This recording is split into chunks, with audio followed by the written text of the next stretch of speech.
This is Dave Meltzer of the Wrestling Observer Newsletter, and you're listening to InYourHeadOnline.com. All right, we're back, and we're welcome to the show, Bryan Alvarez. What's up? That wasn't much of an intro. Jack's Well, not I one for was intros. expecting it. I thought you might play the answering machine message or something. Well, you guys can check out on our archives on InYourHeadOnline.com for the infamous No-Show show. Oh, you know, I haven't even heard that one yet. Oh, really? I bet that's a good one. Yeah, it's good. It What did features you many say if I appearances of heard a... No. Well, yes. It features many appearances by a screaming child. On an That's answering right. machine. That's my nephew. Oh, okay. We were wondering if we had the right number. He was announcing that Brian's friend Vince was a goober, and he's 4, and he already knows this. Ah. All right, Because all we heard was... Beep. Yeah, it's a little hard to hear. He's a former backyard wrestler, former professional wrestler. He's a former writer for Hustler. Penthouse. What? Oh, Penthouse. Penthouse. Step up Come on there. now. Inter can never get it right. He subscribes to I have Hustler. standards. Oh, okay. We've got it written in our post-show notes, and he can't even get the magazine name right. And now he's an ordained minister. That's right. And now he's on In Your Thank Head. God. That's right. Yep. I gotta ask though, when you were writing for Penthouse, did you show Hustler. your when you were writing for the adult magazine? Did you show your grandmother? Actually, I swear to God, this is true. My grandmother, I hope she's not listening to this because she'll be appalled. They sent me complimentary issues. And of course, I could not tell my grandmother this. So she said, do you have any copies? Can I see it? And I said, no, they don't send me issues. I've never seen an adult magazine before. And so she went down to the 7-Eleven, and she purchased one. And she brought it back to the house, and she said, I'll open it up to the page that your article's on, but you can't look at the rest of it. And I said, all right. And I kayfabed her. Oh, man. Anyone who doesn't know, Brian talks a lot about his grandmother in all the Figure 4 Yeah. weeklies, and he always thanks her. That's right.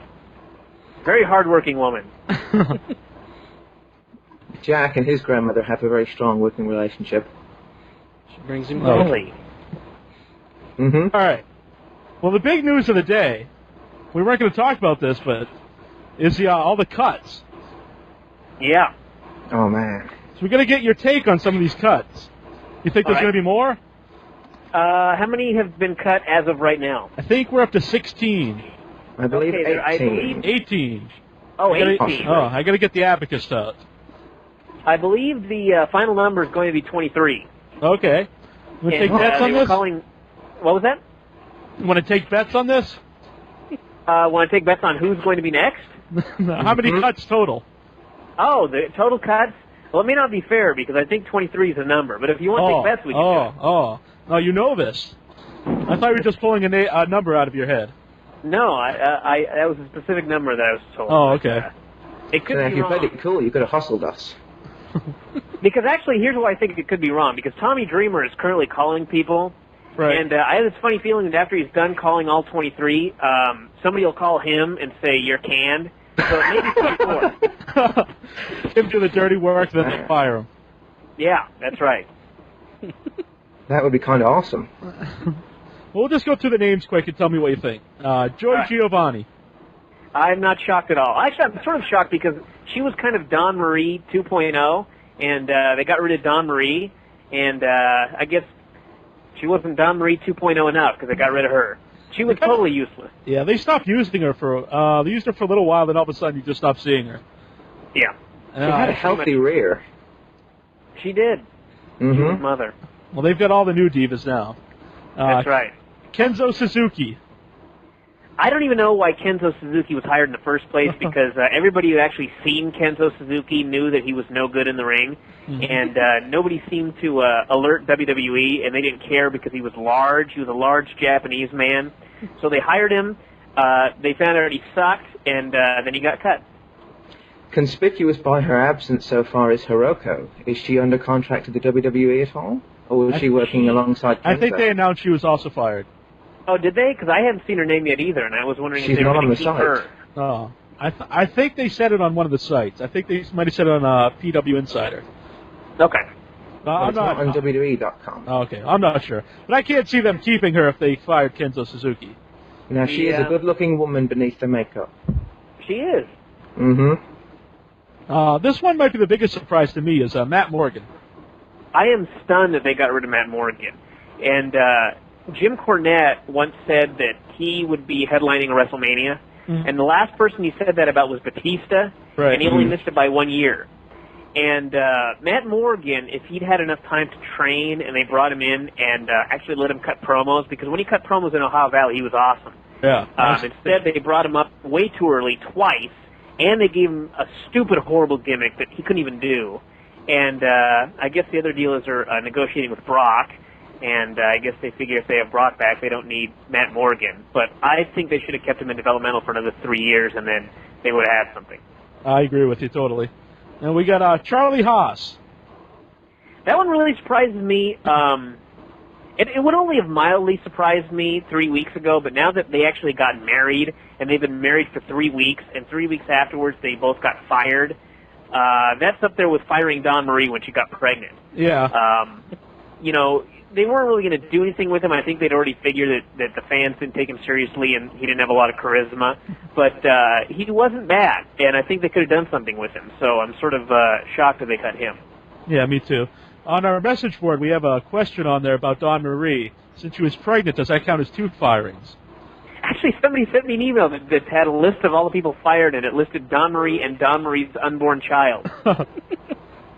It's an interesting stance you have to take. It depends on your physiological belief as does a child have rights at conception or birth. That's right. And I guess it would also depend on how long the child's been in the womb. It does. How long 1 inch biceps, in gestation before it can be fired? Exactly. 1 inch biceps was revealed to be the father on In Your Head a few weeks back. That was? Really? Mm-hmm. I've been wondering who it was. Well, it was our very own 1 inch biceps. How's he taking it? Well, he filled his car with gas and did a runner. Oh. Well, he's mad now because now he's not going to be making any money. She's really in trouble now. Yeah. We got Jackie Gata. I'm sort of surprised. She was hot, but I don't really know what she brought to the table other than that. And they've got so many divas coming in. Mm-hmm. And I guess it sort of would have been weird to, you know, they fired Kidman and they didn't fire Tori. So I think it would have been strange to fire Charlie Haas and not fire Jackie. I don't know why, it just seems different. Yeah. Marty Jannetty's not so much a huge surprise as the others due to what his speculated legal. Actually, I think when Christian was talking about how he was in jail, he was in jail. I don't know what he did, I can't remember, but he was incarcerated and he missed some Ohio Valley dates and they fired him. So he's actually been fired for a while. Okay. I heard something along the lines of battery. It may have been. It may have been a domestic deal. I think we already covered Dawn Marie. Mm-hmm. But are you surprised about Dawn Marie? I'm very surprised, especially that she's pregnant. That's pretty I am bad because taste. she's pregnant. Yeah. If she were not pregnant, I would not be surprised. They pretty much stopped using her and Jackie when they hired all the new divas. Yeah. Mark Jindrak, I don't know why he's been there so long.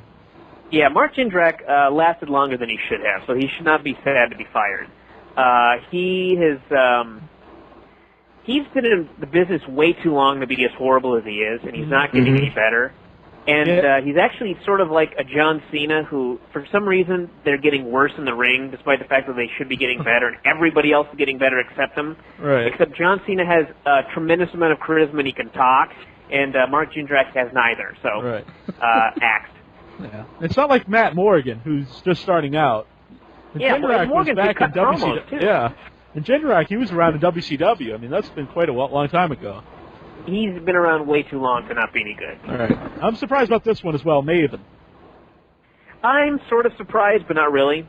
He was really hot coming out of Tough Enough, and they sort of kind of had to put him in his place. They have this deal where they have this desire to put people in their place. Right. And they put him in the place of a very low mid-carder, and they kept pushing him as a very low mid-carder. And every time he got what I guess you could call a push, it was a lower mid-card push, like the deal with Simon Dean. And I think that none of the fans took him seriously. Nobody in the office took him seriously, and I guess they just figured no one's ever going to take him seriously. So see ya. I thought it was pretty good though, him and Simon Dean together. They had good chemistry, but I don't think that the fans cared. You know what I mean? Right. It was like the majority of people just looked at him as two goofs, whereas people that knew something about them were entertained. Mm-hmm. But unfortunately, we're the minority. Since Simon Dean went to Raw, is he going to be part of the BWO SmackDown? I think he was out there with them, so yeah. Oh, he was? I haven't seen it. He was the I don't know how long that's going to last. Bashme. What was that? He was the Secretary of Defense Bashme, I believe. Oh. I don't know how long that whole deal's going to last because I think they brought me in as a way to make him not sue. And they gave him this big win, which was totally not a win at all. Right. And I suspect that JBL will destroy him next week, and he will be done. They signed him for the whole summer, but I highly doubt that'll last. You'll probably beat all three in like a handicap match. I would not be surprised, to be honest with you. We got Shannon Moore. Shannon was another guy him and Kidman both had the same problem. They were two guys that were small guys, and they were good workers, and nobody took them seriously. And they both had this idea that they needed to bulk up. And they're both small human beings, so no matter how much bulk they put on, they're never going to be heavyweights. Exactly. So really all they did was they hindered their own work by getting bigger. And Kidman never really showed any charisma. Shannon Moore never really showed any charisma. They gave him the wacky punk gimmick that nobody cared about. Right. And they were just both really doomed. Yeah. The 3-count gimmick was perfect for him. I don't know why they ever wanted to get him away from that. Yeah, well, they didn't have Jimmy Hart there, and nobody backing him up. And the other thing, I think the main reason all these cuts are taking place in the first place is because, A, they're going to USA, and they're going to be losing $20 million a year in ad revenue. Mm-hmm. And B, when they jump to USA, they're losing the weekend shows. So a lot of these guys were like Velocity specials, and there's no longer going to be a Velocity, so there's no longer going to be a need for them. Are they still going to have Heat? I don't know what the deal is with Heat. Okay. I don't recall if they're keeping it or not. Keo, I guess, surprises me. Yeah. Because, he was good, and they could have done something with him, but and he didn't have the problem the other guys had with bulking up too much. He didn't have a great body. He had a natural body, and that's not really what WWE likes. But he worked really hard, and that one surprises me. He was young. I don't know. Mm-hmm. He had a lot of good matches on Velocity. Yeah. Gangrel? Gangrel, when I first heard he was actually under contract, I was shocked. Yeah. But they signed him. They sent him to Ohio Valley. He only did like 3 Ohio Valley shows, never showed anything. And I was just stunned that they were paying this man every week. And so I'm not shocked at all that he got cut. All right. Spike Dudley. All 3 of the Dudleys, mostly Bubba Ray and Devon surprised me. Spike really didn't surprise me because it was a gimmick that, I don't know. I know you've never been a fan of Spike Dudley in the Figure 4 Weekly. Well, I mean, he works really, really hard, but he does not look like a wrestler. Right. And he made no effort ever to change that. I mean, he doesn't have to bulk up 50 pounds, but there were a couple of weeks where he actually got a tan and looked like he'd been working out, took his shirt off, and at least you can, he at least looked like an athlete at that point, but 95% of the time he didn't. Yeah. And the whole deal with the Dudleys is they'd done so much with him. They'd won the titles God knows how many times. They took the hiatus. And once the hiatus was over, I mean, they were fresh, but what are they fresh to do? The same thing that they've been doing for all these years. And they're disbanding the entire tag division as it is. Mm. So I think they just figured, what can we do with them? We've done everything we can with them. So we've got nothing else, and they let them go. Do you know if WWE owns the rights to the Dudley name? I'm not sure, because they had an ECW, and they bought the ECW library. I don't know all of the assets they got from ECW, so I'm not positive, so I can't answer that.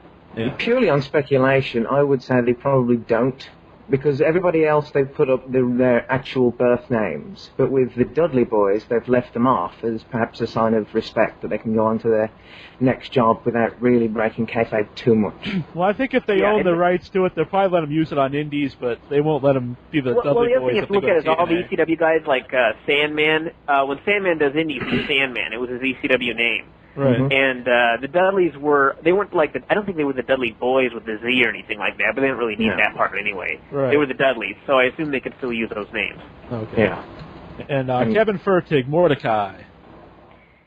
Well, I'm not a huge fan of Kevin Fertig personally because he was very much hated in Ohio Valley because everybody thought he was a stooge, probably because he was. And, he went out of his way to try and get Jim Cornette to blow gas because he didn't like Cornette, and he caused a lot of problems there. But purely as a guy, as a wrestler, they didn't give him enough of a chance. They brought him up too early. They had him feud with Undertaker when he was green, and Undertaker didn't like working with him, so he was screwed there. And, he didn't get enough of a chance. He's kind of like a Matt Morgan. So that one sort of surprises me, but all the other issues, the Ohio Valley problems, I think he had a legal problem in Kentucky as well. And I guess when you add all that up, it's not much of a surprise. Right. I don't know if anybody's noticed this, but if you check out the page on WWE.com that lists all the releases, they've actually got the new Superstar Fact thing they've put on the left-hand side of the page. Actually has facts for all the different released wrestlers. Really? You can find the Kia facts, Bubba Ray Dudley facts, if you just keep refreshing. That is very odd that they would have all those facts there for guys that are gone. Well, they released those guys, and they announced that they hired Big Vito. That I thought was a rib. Like, I thought somebody made that story up. Because I can absolutely in no way fathom that. I mean, I don't even know where to start. A, he's not very good. Right. B, everywhere he's ever gone, everybody there has hated him because of his attitude. Mm-hmm. And, to fire a guy like Matt Morgan and then bring in Big Vito, right, just blows my mind. And they don't even have Johnny Stamboli anymore. No, they might put him with Little Guido. Mm. That's true. Got Big Vito and Little Guido. Oh, wow, they do have the facts there. How weird is that? What's the point? Hey, here's facts about some guys you'll never be able to see again on our show. Akio challenge for the Cruiserweight Championship at No Way Out 2005.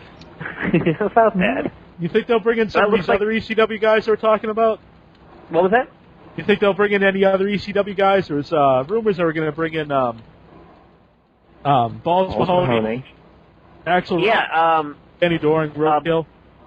I've heard Balls Mahoney and Axel Rotten. Those were the first two people that John Laurinaitis thought they should bring in, which stuns me. You watch an entire pay-per-view and he chose those two guys. Yeah, they need to have a match. Yeah, and they're talking to, well, he wanted them kind of like as just kind of like not really a jobber tag team, but not really a main event tag team, just kind of a mid-card deal. Right. Because he thought they were wacky, and I don't know, what can you do? They've been talking to Sabu. I think they're talking to Sandman. I think those are all the major names I've heard. Yeah. Are they just going to put them on the show, or do you think they're going to have an ECW show or an ECW faction? They may do ECW pay-per-views once or twice a year, but I don't expect any sort of factions. I'm really actually surprised about the BWO deal, but I think that was just playing off the whole JBL thing. I think most likely they would just be brought in as individual guys. They may do a stable. The thing with ECW is they don't know what they're going to do yet. They kind of ran the show. They had no idea it was going to get over as big as it did, and then they didn't know what to do, and so they just kind of ignored it. They plugged the replay because they figured it would do well, and then never really mentioned it again. So, I think if guys are signed, they'll think of things for them to do, and they may end up having them do some sort of faction. SmackDown will be best for it, like on Fridays. Right. Move. But, I don't think they've even thought it out yet. What's up with Paul Heyman? Is his contract expiring? You think he'll stay? I don't see I don't see them letting him go. I just don't see them letting him go. Well, you can also say that about a lot of the guys who've been released today. Yeah. Well, I don't think they want him to work somewhere else. Yeah. I think that his contract expires at the end of the year, and he hasn't been re-signed yet. So the fact they didn't re-sign him immediately after the ECW pay-per-view is interesting. They may freak out as the year draws to a close, because I think that as much as certain people hate Paul Heyman, most notably like Stephanie, I think they realize that he could be very, very valuable to other people. So I think the answer will be, I think it really all depends on what the wrestling landscape looks like at the end of the year. I mean, if TNA still has no TV, right. If they've got no hope, if they did get Spike and they're paying for it and they're drawing a .1, I don't know if they'll think that it's a threat to let him go. Right. If by chance something big happens and, they end up on Spike, TNA ends up on Spike and they end up doing good ratings and they end up getting paid for the slot, or they end up getting moved to a better slot, or if even that's in the works, they may just keep him under contract so he doesn't go anywhere. Because there are a lot of guys they pay just to be a consultant, which basically means you do no work, and that's what he was doing for a long time. So I can see them. Yeah, that's what I saw them doing with him. Do you think they'd throw the kind of money at him that would mean he had really no choice financially otherwise than to sign a contract with them? I don't know how much. I don't think they would throw the amount of money at him that he would be forced to stay. I think he's got a lot of other stuff that he wants to do. It depends really on how much money he's put away and what other opportunities he has, if he's talked to anybody in Hollywood, if he has any sorts of deals. When he says that he would not mind moving on to another period of his life, I think he's telling the truth. At the same time, I think if they did offer him some sort of job where he would have some creative input, I think he would stay for decent money. But, I think that if he actually has things that he can do outside of wrestling, I think he would do it. Right. It would also be guaranteed money. If he goes to TNA, there's no guarantee how long that's going to be around for. Yeah. They've been around for 3 years, though, which is... I know, right. 2 years and 9 months longer than I thought they were going to make it. But still, it's one of those deals where at any time they could pull the plug. So we'll talk a little bit about your new website. All right, good. All right. I'm cool with that. So it's www.f4one, which is F4W. Oh, okay, online.com. That's right, F4Wonline.com. We basically, we always had a lot of people asking if they could get the issue via email because the postal mail is awful here in the U.S. Yep. And so I had no intentions of a website. I just set up an email list. And then we had problems with email, with things bouncing and it being considered spam. And so I was like watching a Pride pay-per-view or something with my brother-in-law who works with computers, and he says, it would be easier to just do a website. And so he put it together and designed it, and it's kind of exploded. So I'm very happy with it. Yeah. You have audio updates on there? Yep, we do audio updates. I'm actually planning on archiving pretty much every issue except for issues below 100, which totally sucked. So you won't be seeing those. But we will have, in the end, 8 or 9 years' worth of issues archived. And got audio updates. We got a forum. We're setting up a chat feature tomorrow, so people that want to chat online during Observer Live will be able to do it there. Oh, that's cool. And all sorts of cool stuff. Actually, I saw the chat was up earlier today. I checked it out. That chat is history. Oh, okay. That chat completely sucked. We learned that very quickly. So we found a new and much better program. We actually ponied up money for it. We were so unhappy with the other one. Okay, so you can go in there and ask questions while Wrestling Observer Live is on. Yeah, I'm actually, I usually have the computer in front of me when I do the show, so like last week we had people asking questions on the bulletin board, and I tried to get them onto the show. So now we'll have the chat, which is even more instant, so that should be good. How did you meet Dave Meltzer when you guys started Wrestling Observer Live on the old IATA site? Well, I had never talked to Dave before in my life, and I'd been doing the newsletter for 3 years or something like that, and he had the Observer hotline. And I'd been doing a hotline of my own, but I didn't have enough readers to support it, so it wasn't making any money, and there were some months where it was losing a tremendous amount of money. So I shut it down, and I basically sent him a fax, because this was before he had email even. And I said, I'm Bryan. I think you get my newsletter. I don't know if he did or not. I think he did. And I said, I would be interested in, doing your hotline 3 days a week. And so he said, sure. So that was pretty much how I met him. And I did the hotline for a couple of years, and then IATA called to do the radio show, and he was going to have me on, I believe, as like a guest, for the first 10 minutes or something like that, or first half hour. Right. And it kind of ended up blossoming into me being the co-host, And that was it. And I never even really met him until 2001, so it'd been like 5 years before I met him in person. We went to the King of the Indies, and that was the first time we'd ever met. Yeah. Remember that issue of Figure 4 Weekly when you talked about it? The On the Road to right. I'm a big fan of On the Road issues.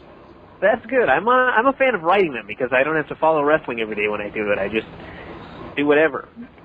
What was it like, though, when Yada shut down? Well, I moved into a new apartment, coincidentally, and the rent was much higher than what I had been paying. Mm-hmm. And exactly 1 month later, Yada went out of business, and I was like, I am screwed.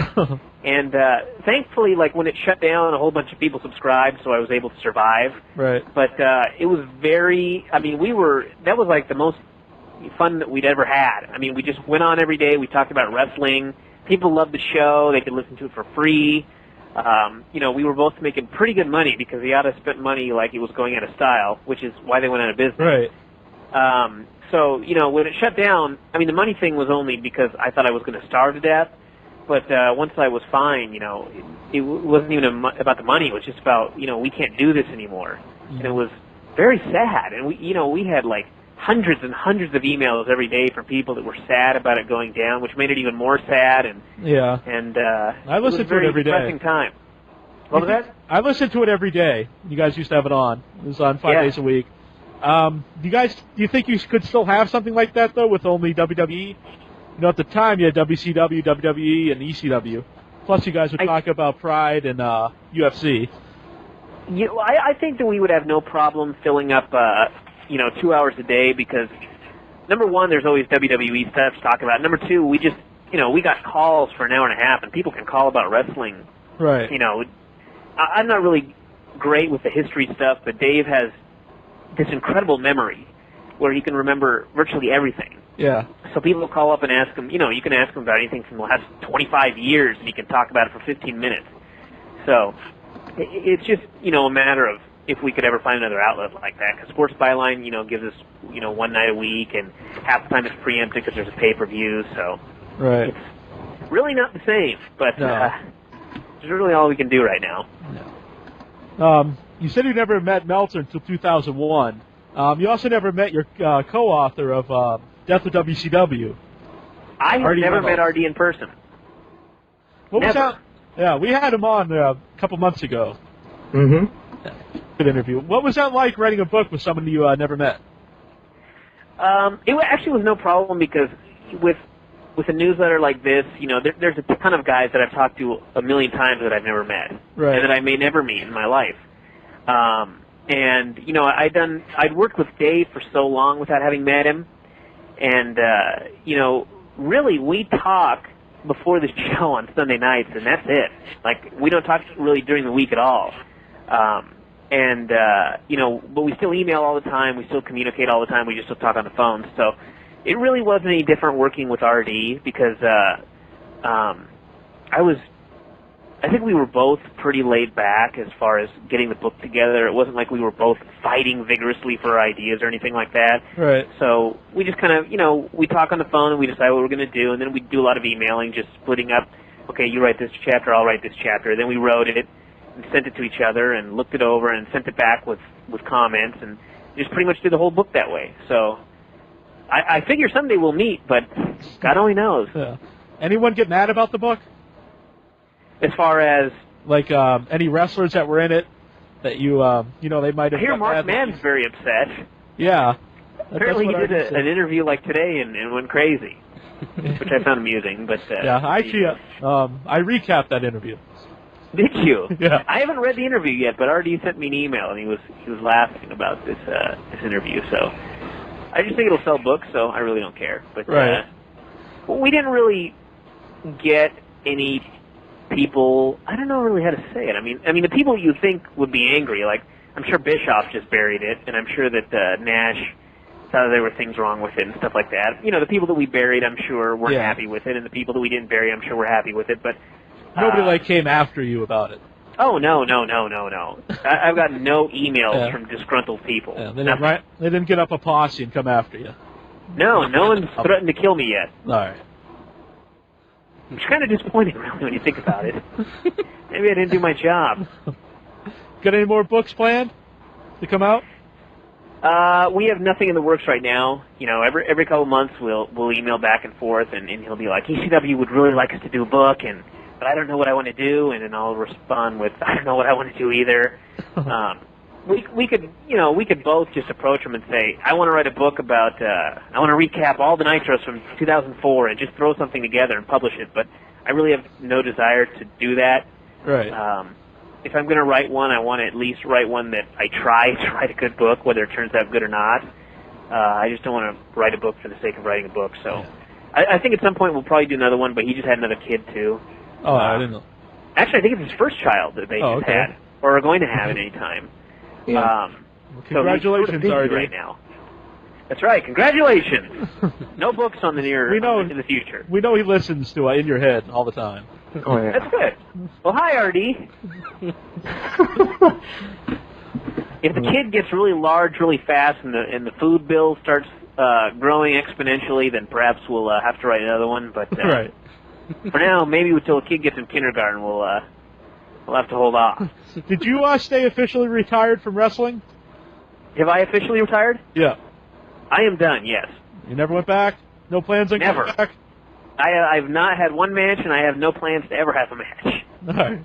You feel better since you've retired? I feel significantly better, let me tell you. Do you miss it at all?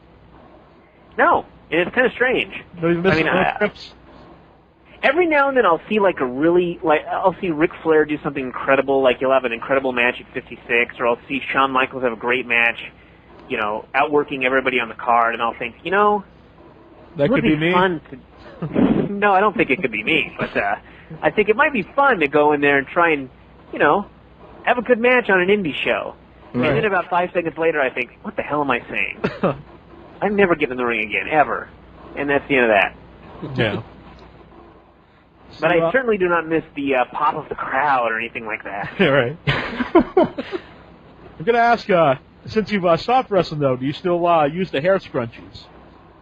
Actually, I cut all my hair off. Oh, you did? Yeah, so I got all these scrunchies lying around now. All right. Nothing to do with them. Like a hair care graveyard. Yeah, it's very sad. But I grow it again and use a scrunchie for a while, then cut it off and grow it again. I get bored easily. But right now, there's no scrunchie. I'm a big hair scrunchie, Mark. Mm-hmm. That's good. I think I might have converted at least 3 people to using the hair scrunchies. I've heard a few times on Observer Live about you having some acting gigs. So is that what you're trying to get into now, acting? Well, when I was little, I did 2 things. I filmed fake wrestling matches, which were horrible, and we made fake horrible movies, which were horrible. And I always had fun doing both. And one time I saw like this audition notice for a public service announcement about bike riders. And I'd never ridden a bike before, but I thought, oh, what the hell, I'll go try this. And I auditioned, and I got hired. So I spent a whole day filming this PSA, and when it was done, I thought to myself, you know, that was really fun, and nobody beat me up. And this was about 6 months after the hair match, which had really soured me on pro wrestling. Right. And for about 6 months, I auditioned and did acting deals, and also wrestled. And the more acting gigs I did, and the more wrestling gigs I did, the more I realized that I enjoyed performing without getting beat up. And so I retired, and now I pretty much, I audition for whatever's in the area, student films, like the Seattle Film Institute's always doing films and stuff like that. So I audition for those, and I do those, and I avoid the ring, and I'm happy. Did you have high aspirations when you started wrestling? Did I have high aspirations? Mm-hmm. When you started wrestling? When I did backyard wrestling, I had very high aspirations because I totally didn't understand the business. And then by the time I actually had my first match, I realized what it was all about. And as a pro wrestler, I can never say that I had any really major aspirations. I saw it from my first match as a way to understand wrestling better, which would help me in the newsletter, and something that I could do for fun. And that was pretty much it. I mean, once I realized that, I'm a natural 145-pounder, and the biggest I ever got was 195, and I was humongously fat, and I had no desire to do steroids, and I knew that, it wasn't happening. And I also realized that doing, maybe at the most 4 shows a month, I wasn't really feeling so great sometimes. And to think of doing 4 shows a week, totally out of the question. So I never really had any sort of aspirations at all. My aspiration was to not be horrible in the ring. That was pretty much it. You can check them out on some of the best of the Chico DVDs. That's right. We've got DVDs for sale through the newsletter if you actually want to see me wrestle. Got 2 of them up on the site. How did you come up with the Frank Gotch stuff? I don't remember, to be honest with you. I'm sure I was reading The Onion, and I thought I should do a funny wrestling one. Yeah, and I did maybe once every month I would try and do a fake news story. And at first they were very, very hard. I could write one a month, and I would be racking my brain trying to think of something. And, after a while, there's kind of a weird... I don't know. After you write a bunch of Frankie Gotch, you understand what they are and how to do them, and they became easier. And so I started a column on the left side of the newsletter where I would do maybe 1 or 2 a week, real short ones. Right. And people loved them.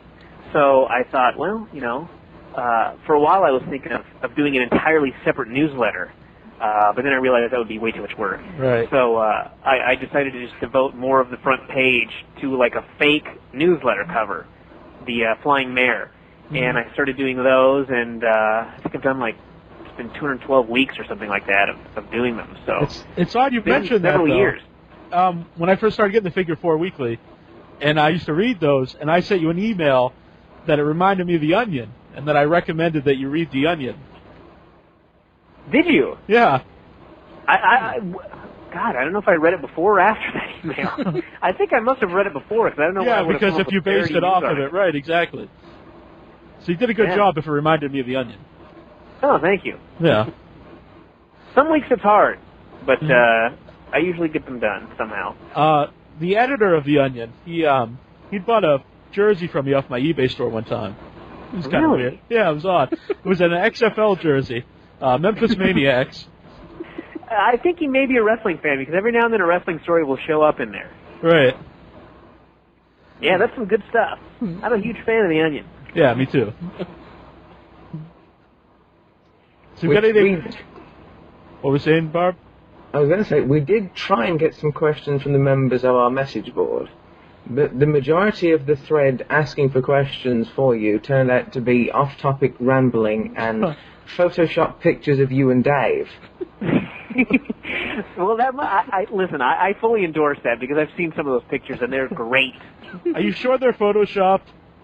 My favorite one is the one where somebody found a picture of Bella Caroli, or whatever his name is, carrying a gymnast with a broken leg after the Olympics. That was pretty well. That was great. You can check those out on our forum. Please do. They are there on audiowrestling.com or through www.inyourhead.com. I did have one question that was good. What was your initial thoughts when you saw the picture of Ultimo Guerrero with the Figure 4 newsletter in his hands? And that's from Rob Reek. Keith had actually emailed me. I can't remember what show it was at, but he emailed me. He was like, Ultimo Guerrero is a huge fan of the newsletter. He would just, it's a big list of things, and that was in there. And I was like, ha ha ha. Yeah, right. And so then he sends me this photo of Ultimo Guerrero with the newsletter. And I was like, wow, that's a keeper. I was very happy. Right. I think Vince might have written something negative about somebody who was at that show as well, and he'd written something else like, Ultimo Guerrero's going to kick Vince's ass. And I thought, wow, I'd like to see that. Do you think he really does read it, or just some fan told him to hold this? Let me take a picture. I think Keith said, hey, hold this, dude. But I've been wrong before, so who knows? Right. We have any more questions from the message board, Barb? Rick Rude's mustache concerning the IADA show. Did you ever worry about Dave's mental capabilities when they cancelled it?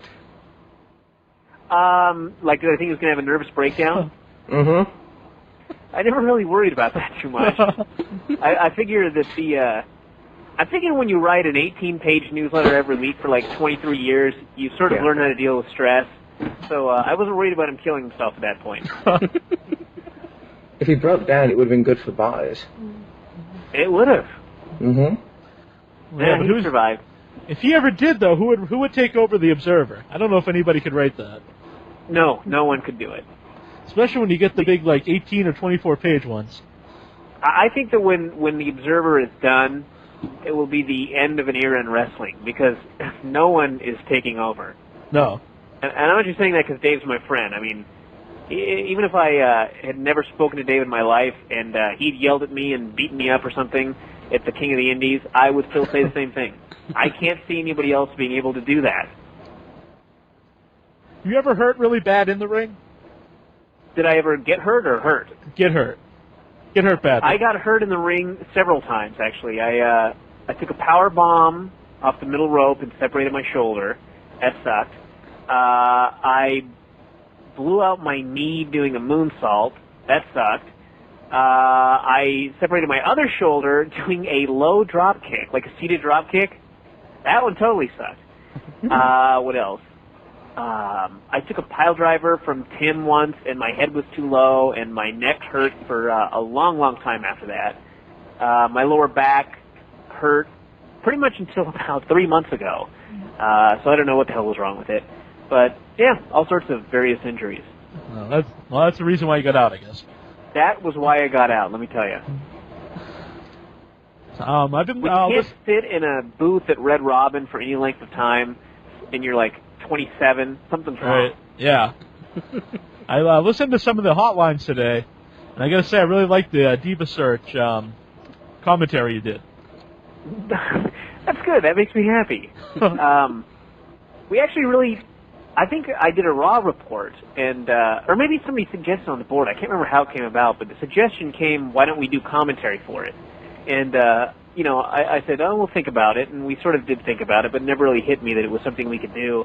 And then, like, me and Vince were watching the show, and the Diva Search was about to come up, and I said, well, let's give this a shot. And we did running commentary, and people, like, loved it. So it's now a permanent deal. My pick is Ashley.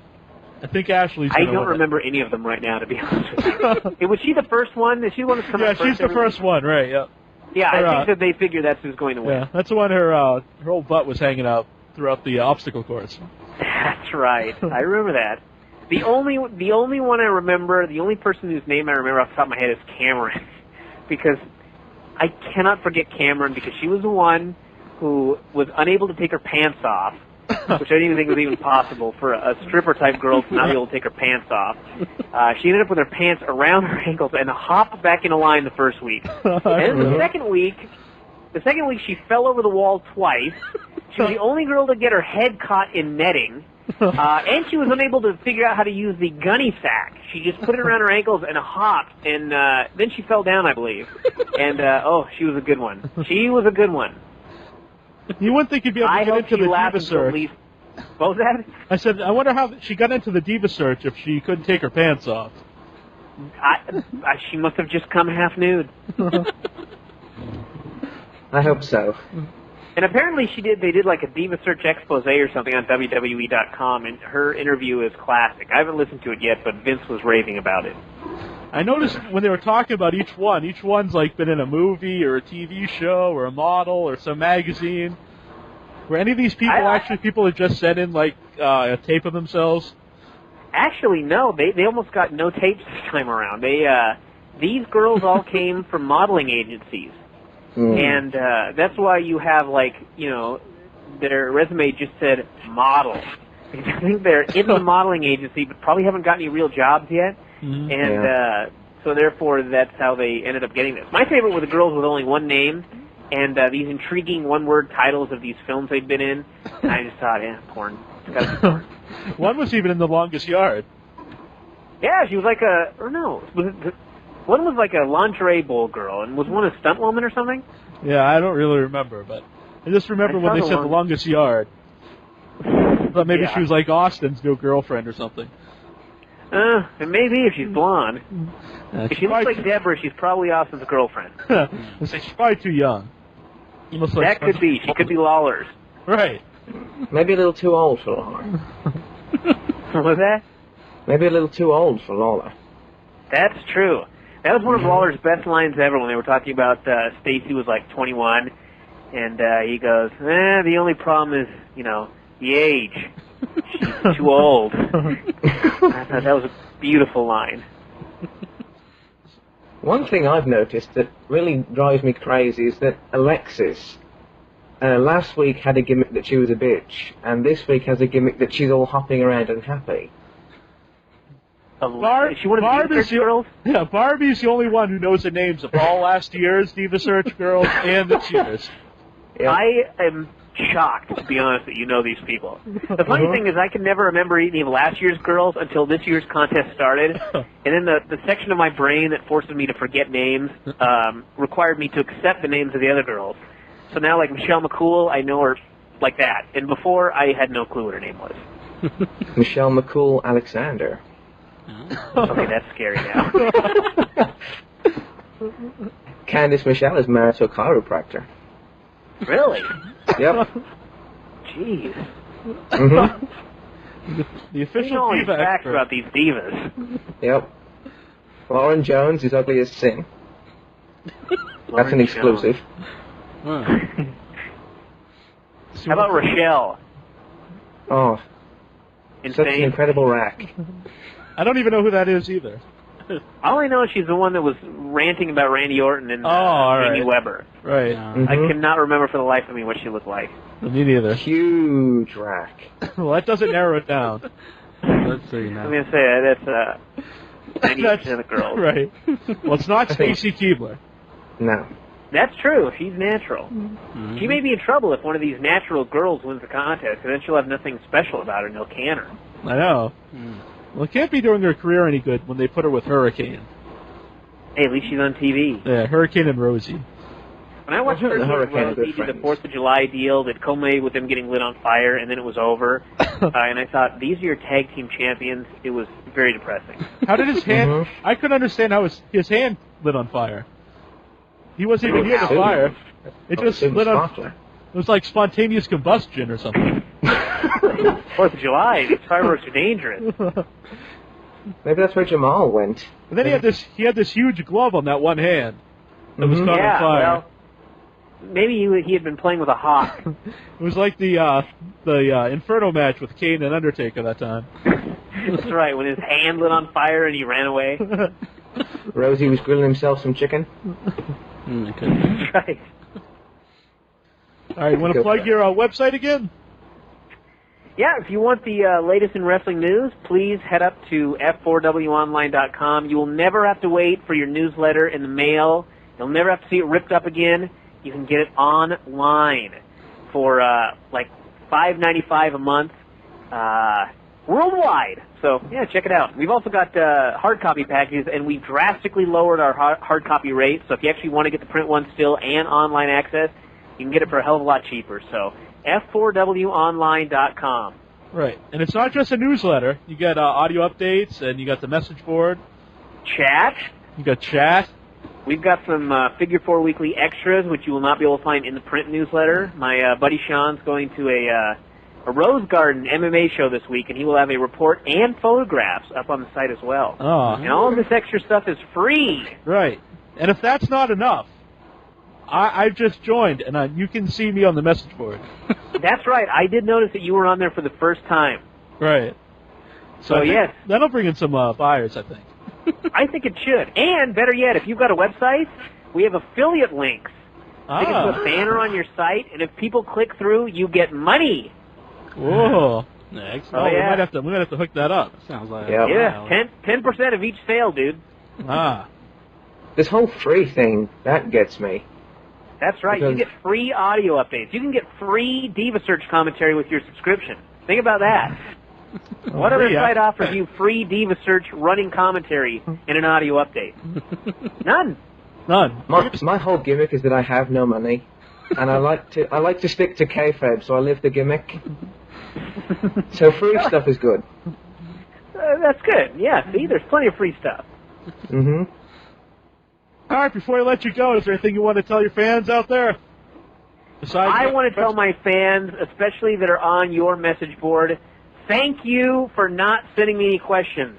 Thank you for caring more about fake pictures of me and Dave Meltzer. I really appreciate it. I'll send them to you. Yes, please do. Mm-hmm. Please send all Photoshopped photos to Bryan at F4Wonline.com. If you've ever wanted to see Dave Meltzer as a dog I was gonna pull off say his Speedos, you're in luck, dude. That's right. Hey, I forgot to mention, too, on our site, if you're a subscriber, we do contests for free merchandise. Ah, cool. Free DVDs, free CDs. We gave away the Cena CD, which nobody wanted, but we gave it away anyway. Yeah. He's doing the Pico DVD. Alvarez just gave out his email address. One of our co-hosts, 1 Inch Biceps, he's so afraid of our own fans, he doesn't give out his email address. I give it out. I just don't want to give away my real name. 1 Inch Biceps always does he also does a killer Dave Meltzer impression. Let's hear it. Let's hear it, man. I just do. Got him on the spot. I just do the beginning, and it goes like, Dave Meltzer. And he goes, I'm doing fine. All right, well, thanks for joining us. And good luck on the site. Good luck in the future. And we'll talk to you later. Thank you very much for having me. Anytime you want me back, I will come on here and plug the site profusely.